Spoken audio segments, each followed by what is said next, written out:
Hello everyone, this is Nick Blackmer, welding instructor here at Mid-Michigan College. I'm going over how you can access your Moodle and get into your Sense exams.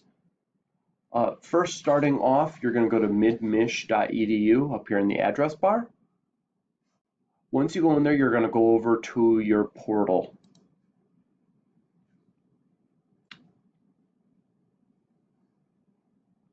From your portal, you're going to have options. You're going to want to go into Moodle.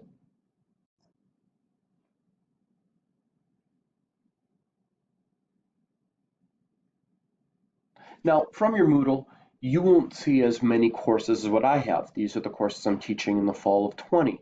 But you'll have your welding course here, and for example, we're going to click on Weld 126. Once you're in your Moodle shell for the course in which you're trying to get into, you're going to have your videos, and you're also going to have the exams.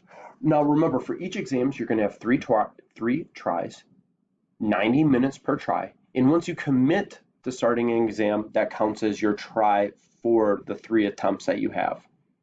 So watch the video and take the test. Now, if you're having problems logging into your Moodle, go into the directory and there is a help desk. You can give these guys or gals a call and they'll be able to help you log in, help you with your email. Make sure you have your student ID so that they can direct you and get you going on that. Now back to the exams. You're going to go through all of these. You must have 100% on your health and safety. All the other exams, you must have a 75% or better in order to earn any of your Sense certifications.